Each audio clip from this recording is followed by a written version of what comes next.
done it again. He's put a little bit more distance between himself and the rest of the pack. I'm right here, Sean. I can do it. Niko, the hybrid Price.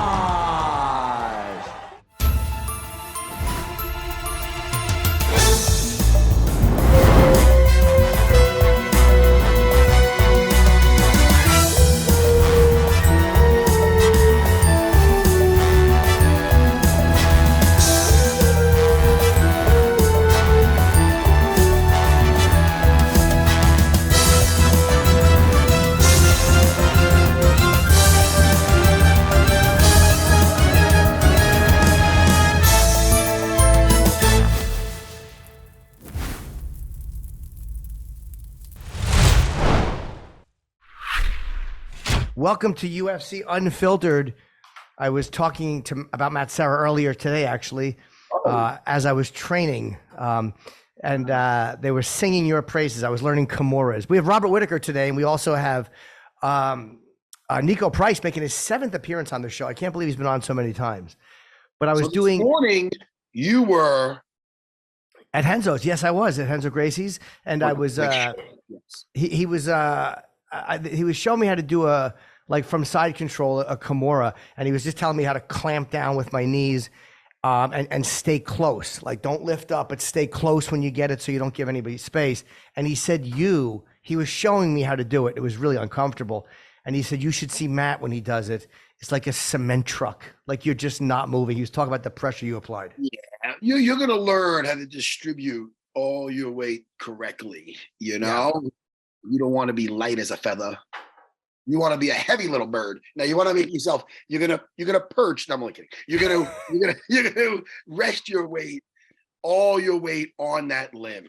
Yeah. I was going over stuff today, getting out of S mount. I don't know if you know what S mount is. I do not know. Nobody's mounted, and let's say I get on my side, which I shouldn't, to escape, and also they slide their knee under my head, exposing my back. One leg's up, one knee's behind my head. So I was using proper framework to escape from S mount into Ashagarami, which is a leg lock attack. It was fun, Jimmy. We did that all morning. I had 30 people in my morning class today. That's a pretty good amount. What time is your morning class?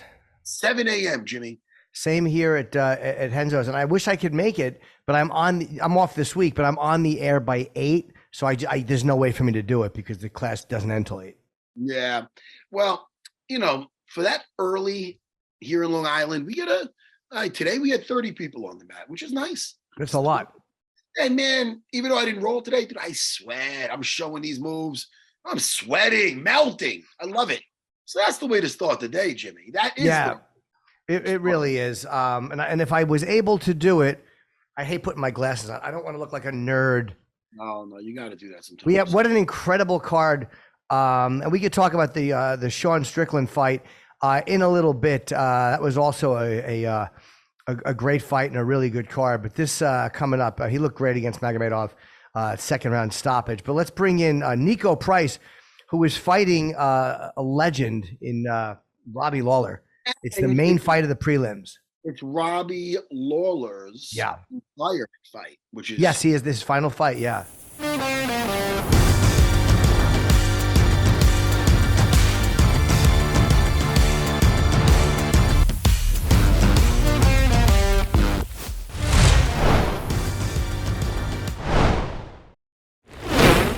Oh, there he is. All right, awesome. Oh, shit, man. Dude, you look like got me now? You look like the Italian Terminator right there. I don't know what I'm looking at. There he is. What's up, buddy? What's up, y'all? How you doing, man? Dude, you are fighting Robbie Lawler and Robbie Lawler's retirement fight. Now, what does that mean to you? Oh, it's a blessing, man. It's a gift from God. I'm stoked. I get to, not say welcome to retirement, but I've been talking about fighting Robbie since I was 18 years old. I was like, dude, what if one day we get to fight Rob? And then, my last email was, hey, Robbie Lawler. I was like, yes. I think they're doing this because they want his last fight to be exciting. So they need the right dance partner for his send-off. Now, you're definitely the right guy for that.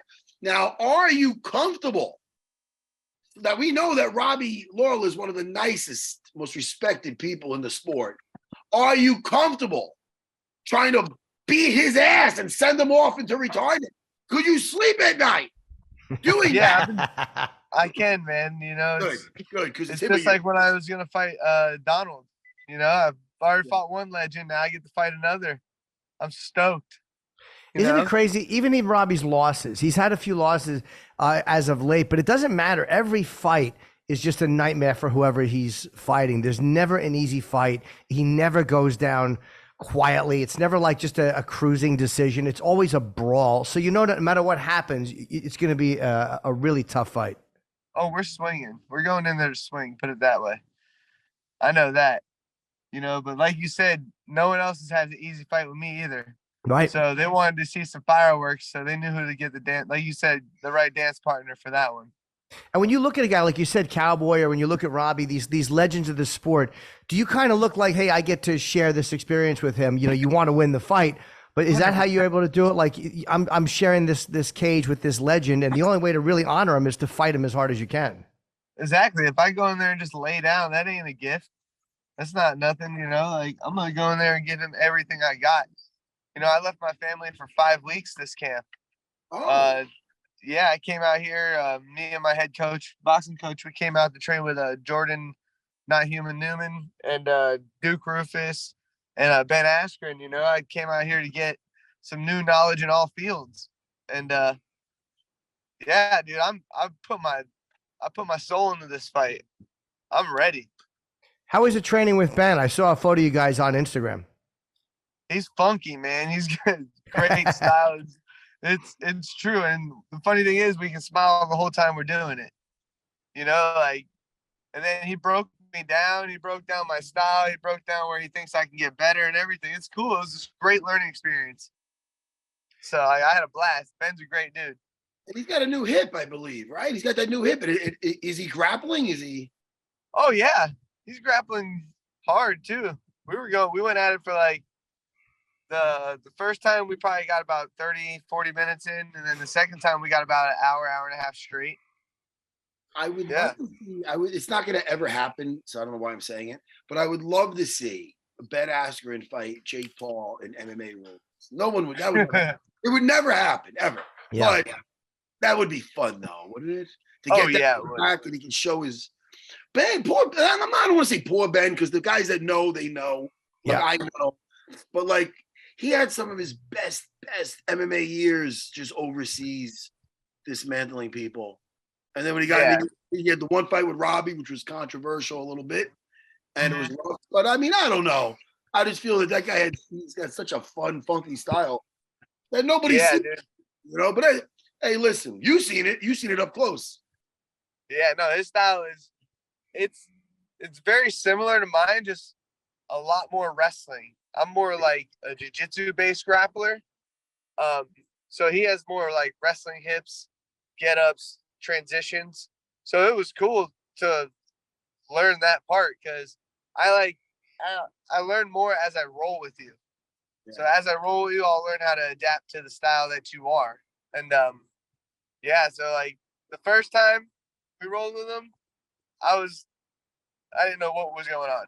Yeah. Second time, it was a lot better, you know, like I could understand his movements and stuff. You know how it is. Jiu-jitsu guys adapt. And Jimmy knows too, because Jimmy now is training at the Renzo Gracie New York City Academy. I just started. When you talked about that, Jimmy's like, I know what you're saying. I have a very white belt, but I love it though, and it's exhausting. I had to shit today while I was rolling. Boy, that's the worst feeling on earth. Oof.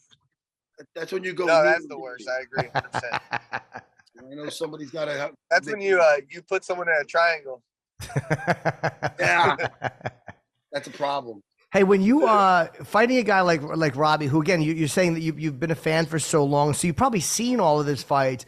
How do you handle something like this? Do you go back? Do you watch everything again now with a different eye because you're looking at how am I going to finish this guy, or do you kind of go, well, I've already seen what he does? Well, I'm like you said, I've seen a lot of his fights. You know, I've watched a lot of them. But then, yes, we do go back and we break down where I see I think I can capitalize and where I can get it done with. you know. But with kind of a different lens, you go and look at it. Yes. I'm sorry, Jimmy. I was going to Okay. say, with all the camps out there, what made you want to go out and visit Rufus and them?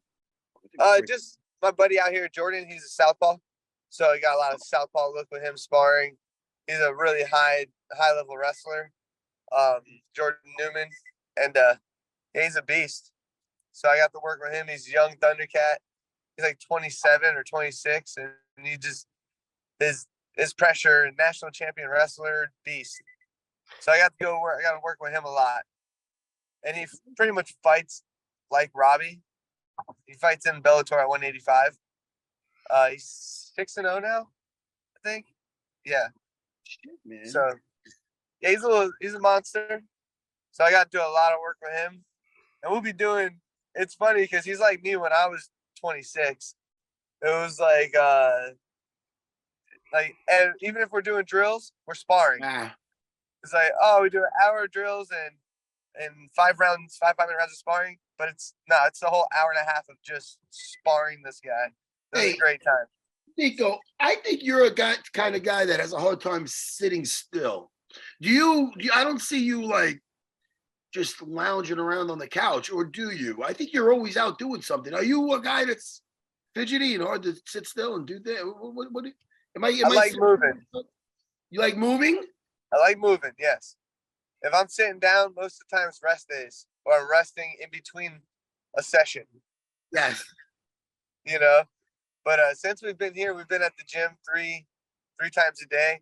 Oh, you know, I had to get a gym membership at another gym just to keep us busy. Yeah. You know, rented a car. We drove everywhere, driving all over Milwaukee. How do you like Milwaukee? Do you like it? No, I like Florida. Yeah. I did a little fishing yesterday, but it's not Florida fishing. I got my first smallmouth bass, which fit in my hand, and then I caught a bluegill. So it wasn't the funnest thing for me, but what can you do on a pencil fishing pole? So shit, man, you're used to Florida. It ain't fun unless you're worried about getting your ankle bitten by a fucking alligator, right? Yeah, that's what I was telling my coach. I'm like, it's so funny. I just walked right down into the water, started moving around. I was like, I don't even have to worry about moccasins out here. This is awesome. Right? Like, no snakes, no poisonous spiders, no gators. Oh God, I'm staying in New York, man. Have you seen gators while you were fishing? Out here? Yeah, no, Florida. Oh yeah, dude, they've eaten my fish off my hook. Dude, that's too close. That's too close for me. Oh, dude, I was pulling in a peacock bass off the alley, and this gator came up and grabbed the bass, and then I'm fighting a gator. I'm like, what the heck? Did he wind up taking the fish? Times. Oh yeah, he took the fish and my lure. It was a $6 lure too. So when you're standing by a lake or wherever you're fishing, you literally have to watch out that they don't creep up and grab you while you're standing there, right? Oh, 100%. I was standing on a rock once. I was about 4 feet high, so I didn't think the gator could jump that high, but they sort of can. And I'm fishing, and I just hear the water moving. I look down, and it was a gator trying to get up the rock at me. I'm like, what? But that's terrifying. It's not that bad. Yep. But if you're out in the wild and you're fishing, it's got to be scary if you know this thing is not trying to bite me. Like this thing is trying to kill me. Like this thing will drag me underwater and drown me. That's a terrifying, if you're getting bit by a piranha, that sucks. But this thing is trying to drag you underwater and drown you. Plan on losing something or getting something broken.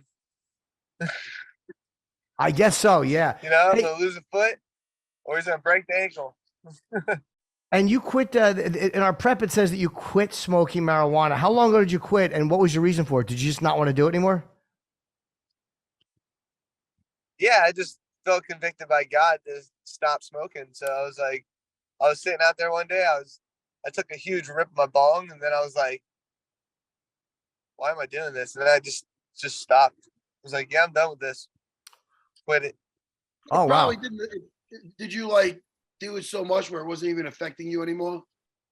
Pretty much that too. And then I started like realizing I'm spending a lot of time away from my kids, just trying to get high. And then I was like, no, I need to go there. I got 6 kids now, so I gotta keep them little termites freaking busy, you know. And if they see me doing that, they're gonna turn into doing that, and I don't want that to happen, you know. I don't want them to ever have to rely on something like that. So I just changed it. It was literally like an overnight decision. And how long have you been doing this? How long have you been on the wagon with that? I started smoking when I was 24 when I started having seizures. I thought it would help. I realized really quick that it didn't help. People say it does and this, but for me, it didn't. So, like they say it prolongs them or it stops them, but I had them while I was high before. So I was like, yeah, that was just, yeah, I'm done with it. No need for me. Yeah, man, you don't need that shit. Yeah. Maybe Jesus. Maybe I'll get a memo from Jesus too. Keep my lungs nice and strong. Yeah, man. Listen, about to beat up. You're still fighting, man. You're fighting. Don't worry about the devil's lettuce when you're fighting. You just worry about taking out. Yeah, man. You worry about decapitating people. Hey, do you have any more? Is your cardio any different now? Have you noticed a difference since you quit? Oh yeah, it's easier to breathe in general. You know, I'm not coughing all the time. I'm not even thinking of it. When are you going out to Vegas? We leave tomorrow morning at 8 a.m. Oh, you're flying out. And do you like fight week? It's very busy. It's crazy. You like it out there during fight week? I don't really like Vegas. I like fighting in Vegas. I love like the people at the venue and stuff, but I don't like just walking around in Vegas. It's not my style. I like woods. I like lakes. I like fishing. Not really big on walking into a club and doing nothing and dancing and stuff like that. You're not a big city person. Not at all. I'm a total woodsman. Raised in the swamp. Yeah. Yeah, dude, I can see that, man. Like, I don't know, dude. You're not gonna get me in a swamp.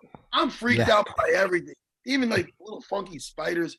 The other day, I was sleeping in my lounge right at my school. You would have made it a pet, but I had a big spider cricket on me. I'm like, oh, get the fuck out of here. It looked like Jurassic Park. I felt like when I killed it, I felt like it was murder. It was like, I felt like it was like a human head. Anyway, no, I love animals, man. I catch snakes, I catch gators, I catch fish, catch anything I can catch pretty much.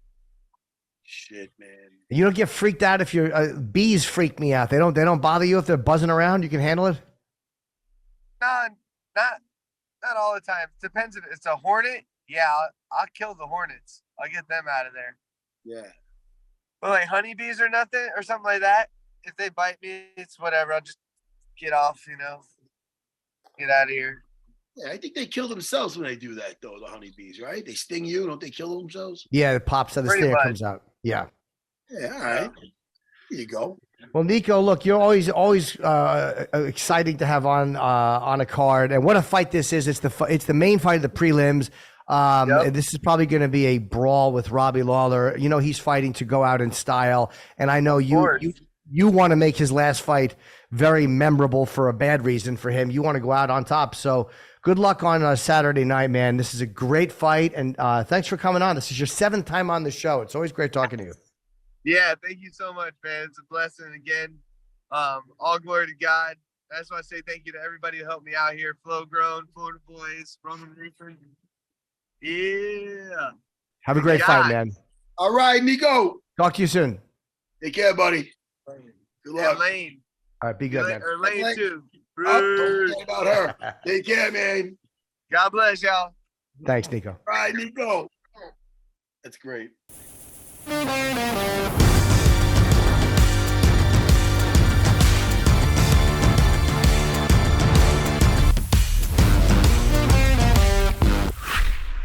Thank you, to Niko Price. Robert Whittaker will be here shortly. This Dricus Du Plessis fight is very, very exciting. And what a great card this is, Matt. I guess we can do our picks on Wednesday. We don't have to do them right now. But we should also, a nice shout out to Sean Strickland, Abus Magomedov. What a great second round knockout that was. And Magomedov looked so good in that first round. Heavy leg kicks. He was very aggressive. And Sean is just such a veteran and such a smart fighter, just using the jab. And in the second round, you could see that Magomedov was definitely, mouth was open. He was tired. And, Strickland was just relentless. And he has such good instincts. He doesn't seem to waste a lot of energy throwing punches. Who do we just watch? Josh Emmett. When you watch a guy like Josh Emmett, right, he throws all these big booming punches where if they connect, he's going to knock you out of the cage. But I think he uses so much energy doing that. And Strickland doesn't seem to waste any energy. But when he has you up against the cage and he knows you're in trouble, you're in trouble. So he finished him in the second round. And he looked really, really good. And Grant Dawson, grueling fight over Damir Asmagulov, who was really, they were speaking so highly about him before. And Grant Dawson just looked incredible. And that was a grueling decision. Hey, Emmett!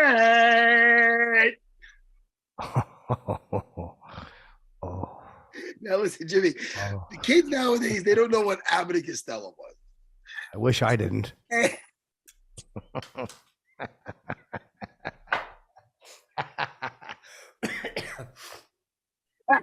Oh, wait, hold on. I'm lightheaded, Jimmy.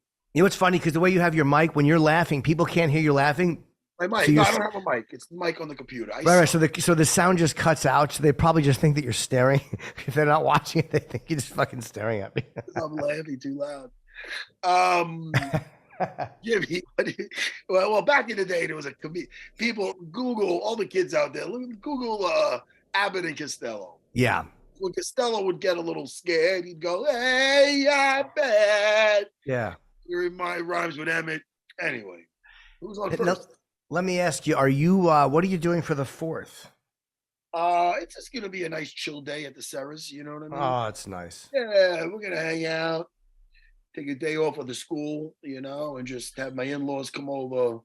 Oh, that's nice. Or a husband, go in the backyard, jump in the pool, play a little cornhole. You know what cornhole is? I do not know. It's basically like a little beanbag, and you got to throw it in the board with the hole in it. Oh, sure. Yeah. Sounds like something dirty that you would do. It really does. Yeah. Be careful playing cornhole. You lose a fingernail. Yeah.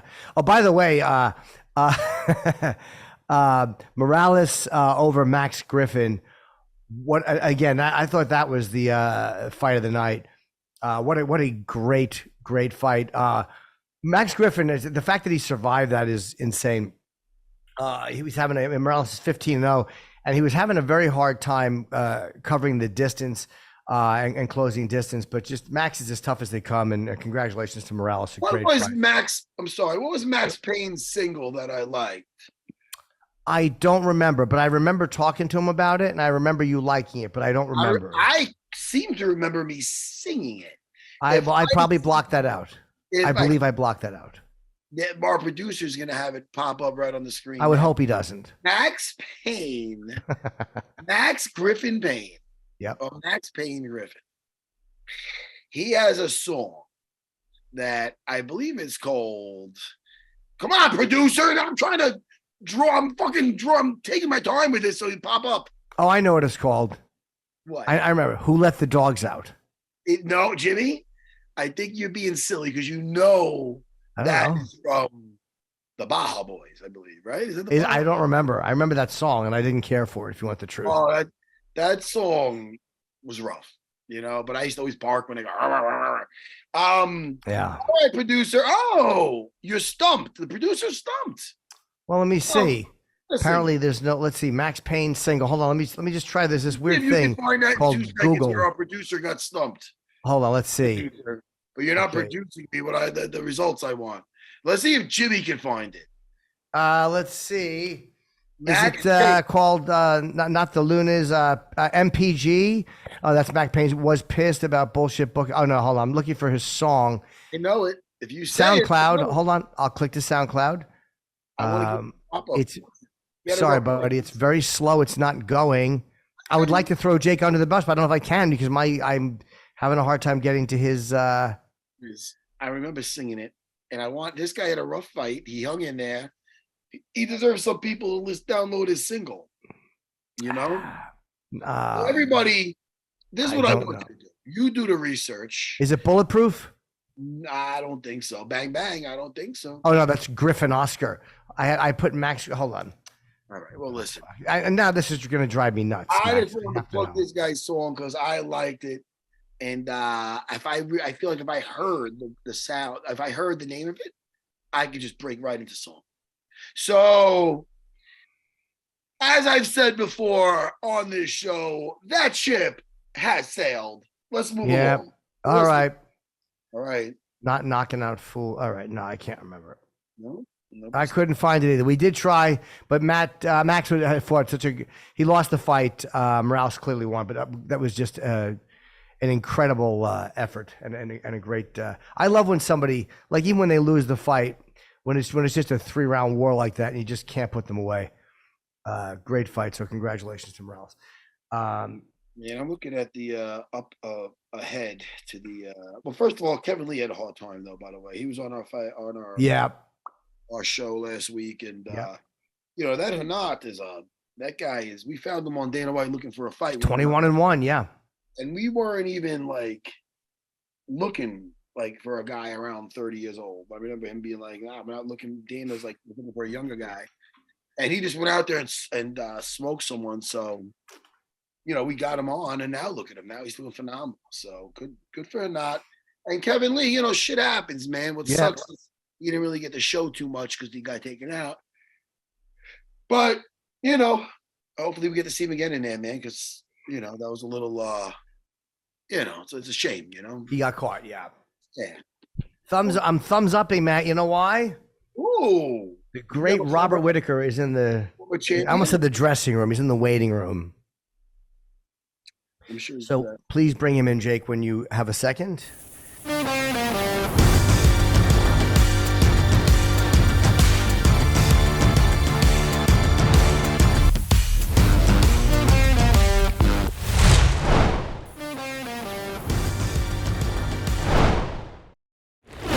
Hello, sir. How are you? He's either very stoic or he's what do you mean frozen. stoic? Because it froze with him holding his chest like, hello. Yes, he looks very regal. Oh, There he yes. is. Hear me? Yeah, we now can we now. got Robert. Okay. Jack, what's up, man?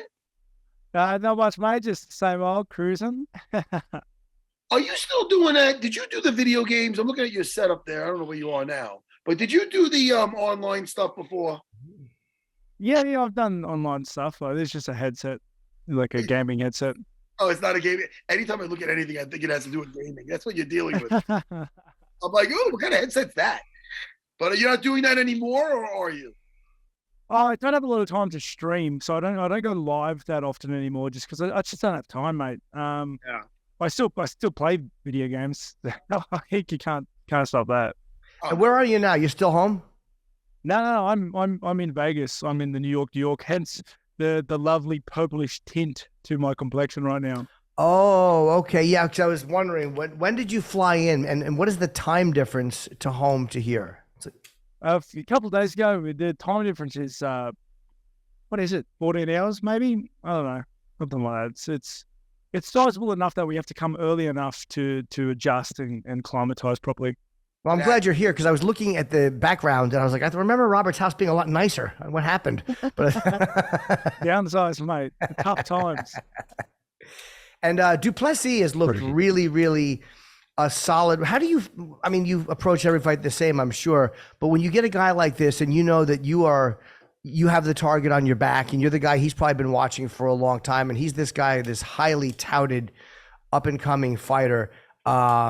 Do you approach him any differently than you would approach someone like Izzy or anybody like who you fought before, who was kind of a bit of a higher rank?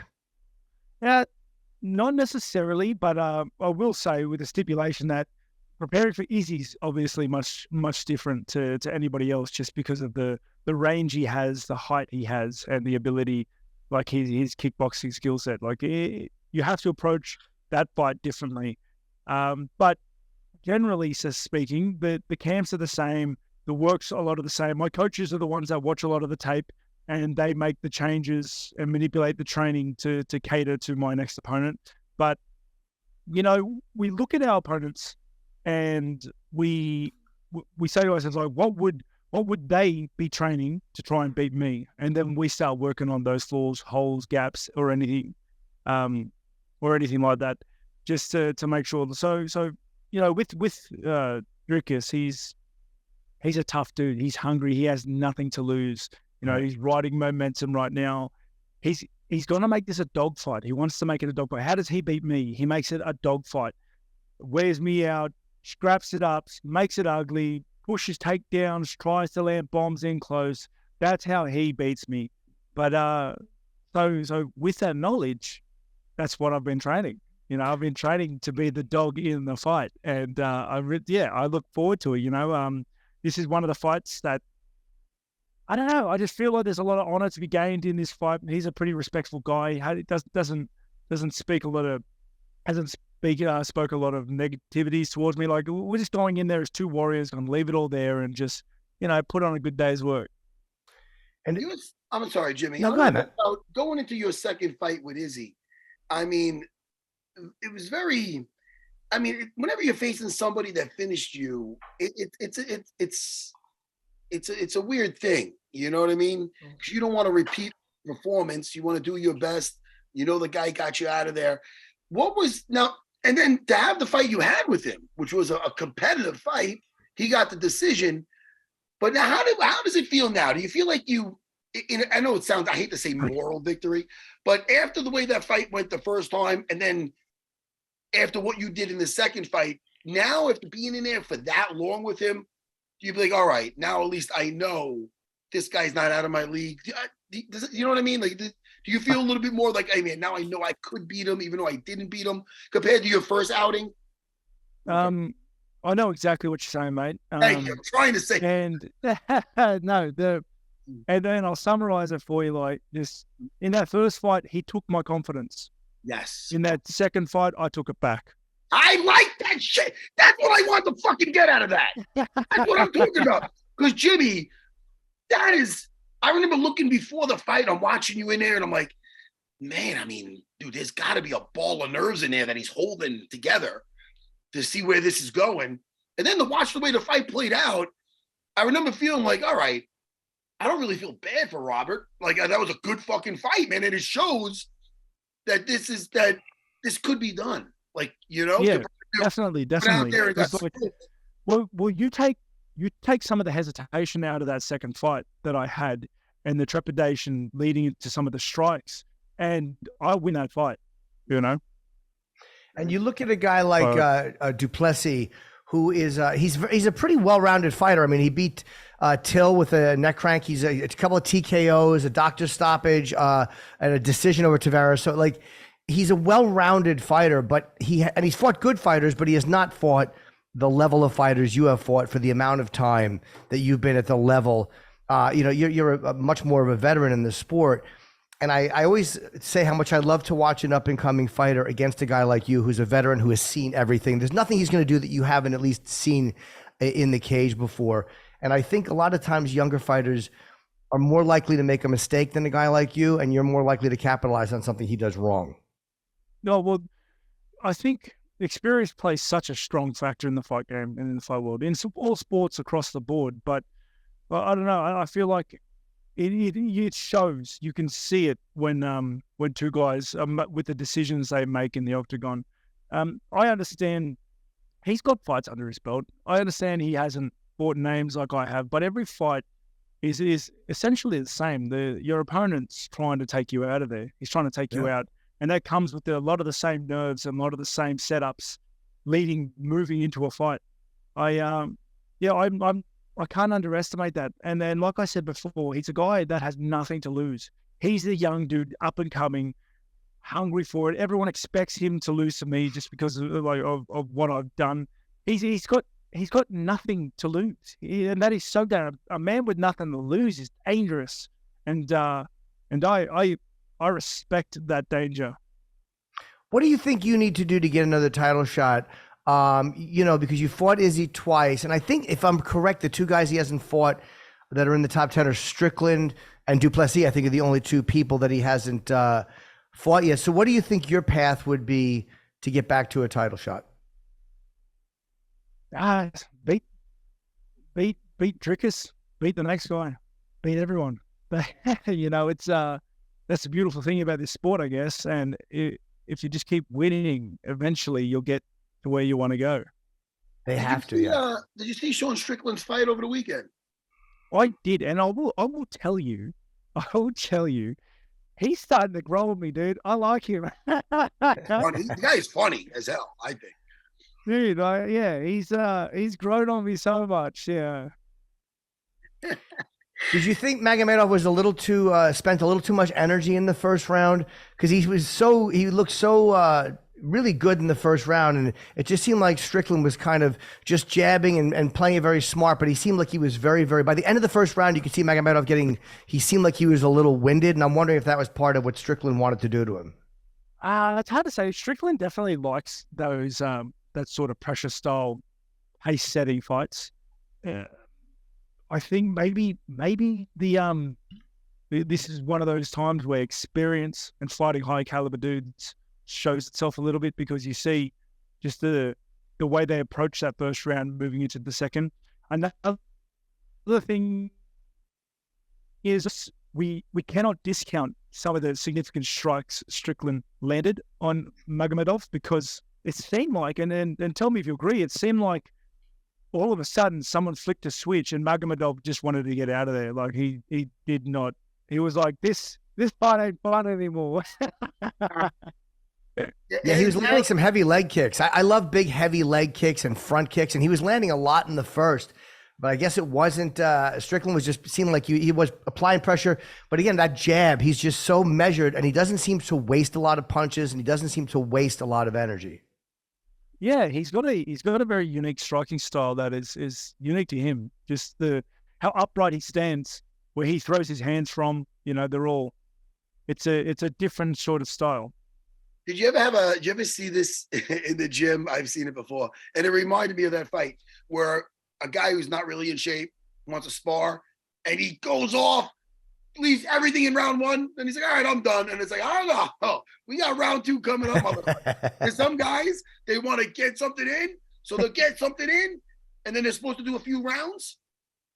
They're like, all right, I'm done. No, you're not done. That guy took No. fucking 3 minutes. Now we agreed on a few rounds. Now you want you're staying in. I see Longo not let guys out of the ring. They all know. You're not. No, yeah. After the next round, then take off. You're not doing that. Yeah. You know what I mean? Rob, yeah, it was like 100%, and I'm 100% with that as well. It's like, what you want to come in, do your absolute best to put the guy out of there, and then when it doesn't work, quit. Get out of here, bro. Yeah, I'm not saying that's reap what you sow. Yeah, I'm not saying that's what happened in that fight, but it was kind of reminiscent of that kind of thing that I've seen in the gym, you know? And I think that's where experience plays a part, doesn't it? Oh, well, you heard Sean Strickland. He goes, and I'm not going to try to do he's funny, he's all over the place, but, that's round one. We have 2, 3, 4, 5 to go. And he's a durable guy. He'll stay. Yeah, man. It's not like he's going to speed it up or even get a little slow. He just stays on going, and he uses that fucking, what do they call that? Almost like that. What is it called? The Philly shell. Like, yeah, a lot of guys use that, but he uses it. Seems to work for him. Yeah. And he didn't panic. I know that's when you see a veteran, it's like a guy who's been in there with some really. There's no panic. And weathering those storms, whereas a younger guy might tend to panic or use too much energy or just make some stupid moves. So I always love these matchups, and I can't wait for this fight on Saturday night. And I really, I'm such a fan of yours, so I hope it goes well for you. I like Du Plessis as well, but I would love to see you get a third shot at Izzy. So when I made, I'll do my best. I'm sure you will. One more question, Robert, too, because you said something that was interesting. You said that you train for, how do I think they're going to train to beat me? And when you're doing that, do you find weaknesses in your game? Like when you're training specifically for that, are there things you've learned about yourself and you go, wow, this is not as strong as I thought it was and I need to fix it? It's like, it's much of a muchness, if that makes sense, because it's like, I wouldn't have gotten to this level if I had gaping holes, if I had huge flaws in my game. There's just no way I'd be at the level and done the things that I've done. But if you ask me if there's room for improvement, if you ask me what his strength is and pushing into one of my skill sets, then there's always room for improvement. There's always little tweaks and twists we can add to the game or to the game plan, just to really take away all the potential advantages he may have. That's great. It's always a pleasure to have you on, and again, always so great to watch you fight. And this is probably the biggest card of the year. So good luck on Saturday night against Dricus Du Plessis, and we'll talk to you again. And I can't wait to see you get another shot at the title. I appreciate you guys so much. Thanks for having me on. All right, Robert. Thank you. Have a great fight. Robert. Later, buddy.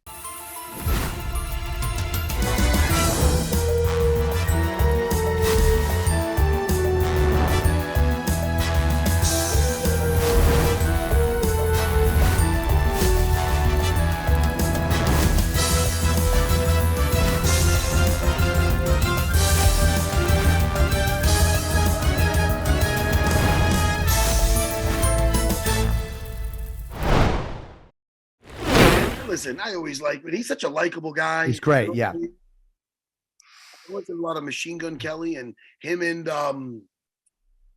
Lil Wayne. Why you got your nose up? I smell like Guns N' Roses. Hey, Yeah, I don't listen to any of them. hey, 4 A's, ready? Okay. I gotta Jimmy. yes, sir. I gotta do a read before we finish too. Oh, can I plug something before we go? Go ahead, Jimmy. This Wednesday, Fat Black Pussycat. It's been selling out every week. And I'm heading down to Rogan's Club July 14th, 15th, and 16th. The 14th and 15th are totally sold out. Early show Sunday is sold out. There's a few tickets on the late show Sunday. We added Sunday shows. And so the late show has a few tickets, and that's it. And then August 12th, I will be in New Mexico, in Albuquerque. So come by. I may go to a bare knuckle fight the night before. One of your friends, a good friend of yours, reached out to me. Mr. Chris Lytle. Oh, I love Chris Lytle. I know you do. I know you do. He gave me that. I know he did. He gave me that's from his head. It's funny, Jimmy. I felt like I was dying at the Fat Black Pussycat the other day. See, sometimes I have a lot of people at my school, right? So it's not a comedy club, but the other day I had my Jedi gathering, which is a lot of my black belts come together. They bring their families. We get a bunch of pizzas, and I catch them up on their degrees on their black belt and take a picture. Yep. It's nice. So there's a sea of people out there. So I got everybody lined up against the wall. People are, so I go, okay. That's Jimmy. He's just like a whoa, little Fozzie Bear. I go, okay, everybody. So I'm like, first of all, and possibly most importantly, the ETA on Umberto's is 4 o'clock. Boo! Nobody said. I'm like, well, I thought the pizza thing would have went over bigger, but hey, let's get to the first stripe. Boo this man. You suck. I'm joining Tiger Showman's. Listen, all I know is they can't all be out of the park. Yeah, it's a rough one, right? When you're bombing at your own place, yeah, it happens. Is it hot in here? Anyway, I just like to have fun. Folks, Umberto's, 4 o'clock. the Umberto's. Anyway, listen, Jimmy, we like to have fun, me and you. Yes, we do. So what else? Are we out of here? Well, yeah, I have to do, and we'll be back obviously on Wednesday. We're going to give our picks for this incredible card, Volkanovski against Yair Rodriguez, and a rumor we're having Robbie Lawler on. Oh, yeah, I think I did. Who is it? Who do we have? Bo Nickel and Robbie Lawler. That's great. Oh my, that's a dangerous couple of guys. Yeah, for Robbie's retirement fight, it'd be nice to talk. He's always such a nice, quiet, even-keeled guy till he gets in the cage. And then he is just an awful, awful nightmare to have to deal with. 41 years old again. He's another guy that broke 40 and still looks very dangerous. Shit, man. Him on the cage is like you on the stage. All right, Jimmy. So it's been a delight. You're both murder. That's what I'm trying to get at. I know. Okay. I guess. All right, Jimmy. Let's talk to you tomorrow. Yes. Goodbye, buddy. Goodbye, everyone. Thank you, Robert Whittaker and Niko Price. See you Wednesday.